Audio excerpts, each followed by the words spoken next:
Dear audience, এখানে গল্প শুনতে আসছেন? এখানে তো গল্প শোনানো হয় না, শুধু ঘটনা শোনানো হয়।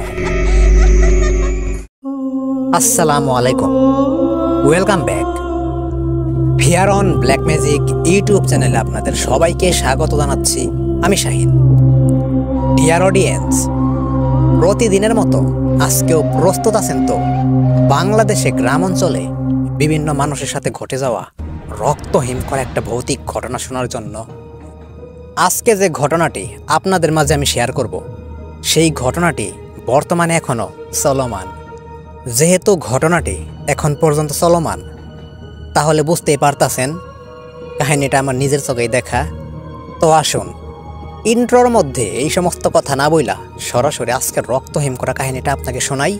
আশা করি সম্পূর্ণ কাহিনীটা শুনবেন, আর আমিও যথেষ্ট চেষ্টা করব আপনার মনোযোগটা ধরে রাখার। তো আসুন, আর কোনো কথা নয়, সো লেটস এনজয়।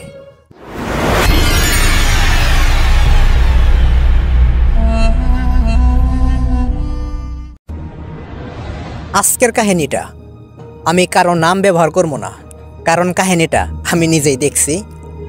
তো আমি যেভাবে দেখছি আমি ঠিক সেভাবেই বলবো। এই ঘটনাতে বাহির থেকে কোনো কথা ঢোকানো হবে না। আমি নিজের চোখে যতটুকু দেখছি ঠিক ততটুকুই বলবো। আমাদের থাকার জায়গা যে স্থানে, আপনারা তো জানেন, শুধু আমাদের বাড়ি যেহেতু আছে, আমাদের বাড়ির পাশ দিয়া অবশ্যই প্রতিবেশীদের বাড়ি আছে, তাই না? এটা শুধু আমাদের এলাকায় এইরকম তা না, প্রত্যেক মানুষেরই কিন্তু প্রতিবেশী থাকে। তো সেই রকমই আমাদের বাসার ঠিক পেছনের বাসা, অর্থাৎ সে আমাদের সম্পর্কে নানি হয়, সেই নানির একটা ছেলে আছে, ছেলের নাম হইতাছে রাসেল। সম্পর্কে আমাদের মামা হয়, এবং তারও একটা ছোট ভাই আছে, তার নাম হইতাছে রাশিদুল। তো সে হইতাছে সম্পর্কে ছোট মামা, বুঝতেই পারতাছেন। মোটামুটি তাদের সাথে আমার খুব ভালো সম্পর্ক।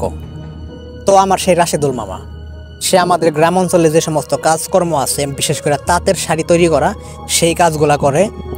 আর আমাদের যে বড় মামা আছে রাসেল, সে বর্তমানে ঢাকায় থাকে তার ফ্যামিলি সহ। তো তার ফ্যামিলিতে লোক সংখ্যা হইতাছে রাসেল মামা, তার বউ এবং তার দুইটা মেয়ে। একটা মেয়ের বয়স মোটামুটি 12 থেকে 13 এর মধ্যে, আর একটা মেয়ে খুব ছোট। তো সর্বোচ্চ 4 থেকে 5 দিন আগে সেই রাসেল মামার সেই 12-13 বছরের মেয়েটা এবং তার মা এই বাড়িতে আসে বেড়াইতে। তো বুঝতেই তো পারতাছেন, যেহেতু বেড়াতে আসছে, তার জন্য সেই মেয়েটা রাতের বেলা, তার নামটা সঠিক আমার মনে নাই, এমনি খুব একটা দেখা হয় না। তো সে মেয়েটা আমাদের এই স্থানে একটা, আমাদের গ্রাম অঞ্চলে বলা হয় হরা গাছ। হরা গাছ জানিস কেনে, ছবিটা দিয়ে দিমুনি, কারণ এই নাম বললে আপনারা হয়তো চিনবেন না। বিশেষ করে এই সমস্ত গাছে এই সমস্ত জিনিস একটু বেশিই থাকে। তো সন্ধ্যাবেলা সেই মেয়েটা কৌতূহলবশত সেই গাছের কাছে যায়, এবং সেই গাছের কাছ থেকে ফিরে আসার পরেই তার সাথে এই কাহিনীটা ঘটে। সে বাসায় আসার পর থেকেই কেমন যেন কান্নাকাটি করা শুরু করছে। ওই সময় আমি দেখি নাই, এইটুকু বর্ণনা দিছে আমার ছোট মামা সেই রাশিদুল। তো আমি তাকে জিজ্ঞেস করলাম কীরকম কি। তখন সে বলতেছে, আজকে ওই গাছতলা গেছিল, ওখান থেকে সন্ধ্যাবেলা আসার পর এখন ঘরে শুধু কান্নাকাটি করতেছে, কখনো হাসতেছে, কেমন যেন আজব বিহিব করতেছে। তো বললাম, আজকে কি হুজুর আনা হবে? তখন সে, আমার মামা বলল, হুজুর তো অবশ্যই আনতে হবে, যেহেতু হয়তো অন্য কিছু হয়েছে। তো রাতের বেলা হুজুর নিয়ে আসে। তো সেই সময় পুরো কাহিনীটা দেখছি, কিন্তু ভিডিও করতে পারি নাই, যেহেতু প্রতিবেশী। আমাদের নিজেদের কারোর সাথে কিছু হইলে ভিডিও করতে পারতাম। তো বুঝতে তো পারতেছেন। এখন কাহিনী হইতেছে, হুজুর তার মতো আসে, আসার পর উজু করার পর সেই মেয়েকে নিয়ে সে ঘরের ভিতরে একটা স্থানে বসে, মানে নিচে বসে। তো মাটিতে বসে তারা, হুজুর সেই মেয়েটার কনিষ্ঠ আঙ্গুল ধইরা সে তার মতো দোয়া দরুদ যা পড়তে হয় সেগুলা পড়ার পর কিছুক্ষণের মধ্যে হুজুর বুঝতে পারে যে হ্যাঁ, এই মেয়ের মধ্যে অবশ্যই কোনো কিছুর নজর পড়ছে বা আসর করছে। তখন হুজুর জিজ্ঞেস করতেছে, তোরা থাকিস কোন জায়গায়? প্রথমে এই কথাই জিজ্ঞেস করে প্রায় অধিকাংশ মানুষই।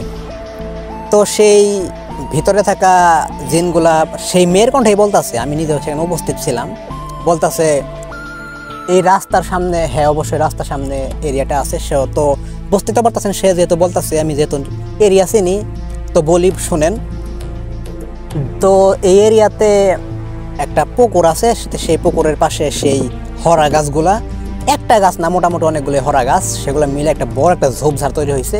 অনেকেই বলে এখানে বিভিন্ন কিছু দেখা যায়, সত্যি এখানে সত্যি কিছু আছে, অনেক কিছু দেখা যায়। তো এই মেয়েটা ওখানে আসছিল, মেয়েটা বিয়ে হয় নাই তো মোটামুটি সুন্দরী, এটাই হইতেছে মেন কারণ। তো তার সাথে একটা না 2টা জিন এই মেয়েটার উপর নজর করছে, আসর করছে। তো মেয়েটা বাসায় আসার পর আমরা তোর সাথে আসছি, তো এগুলা সেই মেয়ে বলতেছে। তো হুজুর বলল তোরা মেয়ের ছাইরা দে। তখন সেই ভিতরে থাকা জিনগুলা বলতেছে, মানে সেই মেয়েই বলতেছে,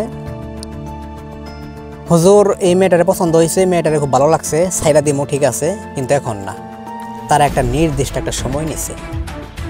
তখন হুজুর আবারও জিজ্ঞেস করছে তোরা কি সত্যি 2জন নাকি আরো কেউ আছে? তখন বলছেন না, আমরা 2জনই। আমরা এই মেয়েরা ছাইরা চলে যাবো, একটা নির্দিষ্ট সময় আছে, সেই সময়টা শেষ করে আমরা চলে যাবো। এখন তাদের মনে কি আছে তা হুজুরও বুঝতে পারতেছে না, আমরা তো কেউ বুঝতেও পারতেছি না।